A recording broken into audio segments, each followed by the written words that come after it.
Super league കേരളയിൽ ട്രിവാൻഡ്രം കൊമ്പൻസിന്റെ പരാജയത്തിൽ നിർണായക സ്വാധീനമായത് രണ്ട് തിരുവനന്തപുരം സ്വദേശികളുടെ പ്രകടനമാണ്. സഹോദരങ്ങളായ ഷിജിൻ ടിയും എബിനും തിരുവനന്തപുരത്തിനായി കളിക്കാൻ സാധിക്കാത്തതിൽ വിഷമമുണ്ടെന്നും മത്സരത്തിൽ പ്ലെയർ ഓഫ് ദ മാച്ച് കൂടിയായ ഷിജിൻ ടി പറഞ്ഞു. ചന്ദ്രശേഖർ നായർ സ്റ്റേഡിയത്തിൽ നിന്നും ദേവൻ എം പി തയ്യാറാക്കിയ റിപ്പോർട്ട് കാണാം.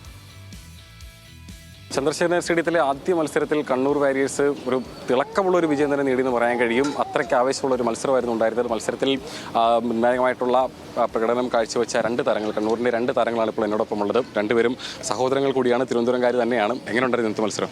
വളരെ സന്തോഷമുണ്ട്. ടീംമേറ്റ്സ് കാരണമാണ് എനിക്ക് ഗോളടിക്കാൻ പറ്റിയതും മാൻ ഓഫ് ദ മാച്ച് കിട്ടിയതും. അപ്പം എൻ്റെ അനിയൻ്റെ കൂടെ കളിച്ചതിൽ അതൊക്കെ വലിയ സന്തോഷമുണ്ട്. അതിനേക്കാൾ വലിയ സന്തോഷം വേറെ ഇല്ലയെന്ന് ഞാൻ പറയുള്ളൂ. കാരണം ബ്രദേഴ്സ് തമ്മിൽ കളിക്കാന്ന് വെച്ചാൽ എങ്ങനെയുണ്ടായിരുന്നു ചേട്ടൻ്റെ ഒരു പ്രകടനം, പിന്നെ ടീമിൻ്റെ പ്രകടനം? നല്ല കളിയായിരുന്നു. മീൻസ് ടീമിൻ്റെ നല്ല സപ്പോർട്ടും അവരുടെ ഫുൾ എഫേർട്ട് കാരണമാണ് നമ്മൾ ചേട്ടൻ ഗോളടിച്ചതും നമ്മൾ ഈ കളി ജയിക്കാൻ കാരണം. തിരുവനന്തപുരത്തിനെതിരെയായിരുന്നു ഇന്നത്തെ മത്സരം. തിരുവനന്തപുരത്തിന് വേണ്ടി കളിക്കാൻ ആഗ്രഹിച്ചിട്ടുണ്ടായിരുന്നു. തിരുവനന്തപുരം അത് ഉറപ്പാണല്ലോ. അപ്പോൾ എല്ലാ ട്രിവാൻഡ്രംകാർക്കും അതൊരു ആഗ്രഹമാണ്. നല്ല ബെറ്റർ ഓപ്ഷൻ അവിടെ കിട്ടിയപ്പോഴാണ് അങ്ങോട്ട് പോയത്. അത് ഇതുണ്ട്. പിന്നെ ഈ രണ്ടാം പകുതിയിലെ ഒരു സെൽഫ് ഗോൾ കൂടി ഒരു അനുഗ്രഹമായിട്ട് വന്നു എന്ന് വേണേൽ പറയാമല്ലേ? ഭാഗ്യം നമ്മുടെ കൂടെ ഉണ്ടായിരുന്നു.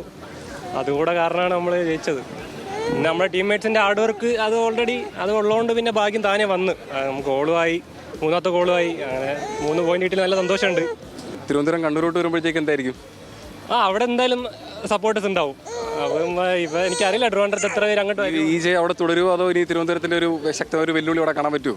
അതെന്തായാലും പോകണ്ട. ഫസ്റ്റ് മാച്ച് അവർ തോപ്പിച്ചതുകൊണ്ട് അവരെന്തായാലും അടുത്ത ആ ഒരു ഇതിലാണ് വരികയായിരിക്കും അടുത്ത്. അപ്പോൾ എല്ലാ മാച്ചും ഇനിയുള്ള ജയിക്കണമെന്ന് ആഗ്രഹിക്കുന്നു. ജയിക്കും ഞങ്ങൾ. അപ്പം മത്സരം ആവേശത്തോടുകൂടി തന്നെ അതിൻ്റെ പരിസമാപ്തിയിലേക്ക് എത്തിയിരിക്കുന്നു. കണ്ണൂർ വാരിയേഴ്സ് ഒരു അടിപൊളി വിജയം തന്നെ നേടിയെന്ന് പറയാൻ കഴിയും. പക്ഷേ ഇതേ ആവേശം ഇനി അടുത്ത മത്സരം കണ്ണൂർ വെച്ച് നടക്കുന്ന മത്സരത്തിലും ഇതേ ആവേശം ഉണ്ടായിരിക്കും. തിരുവനന്തപുരം ഇനി കണ്ണൂരേക്ക് എത്തുമ്പോൾ അവിടെയും തിരുവനന്തപുരത്തെ തോൽപ്പിച്ചുകൊണ്ട് തന്നെ സീസണിൽ അല്ലെങ്കിൽ സൂപ്പർ ലീഗ് കേരളയിൽ കപ്പടിച്ചുകൊണ്ട് തന്നെ കണ്ണൂർ മടങ്ങുന്നതിനെയാണ് നമുക്ക് മനസ്സിലാക്കാൻ സാധിക്കുന്നത്. ഏതായാലും മത്സരം തുടങ്ങി ആവേശം അതിൻ്റെ പൂർണ്ണതയിലേക്ക് എത്തിക്കൊണ്ടിരിക്കുന്നു. തിരുവനന്തപുരത്ത് ഷമീമിനൊപ്പം ദേവൻ എം പി, ന്യൂസ് മലയാളം.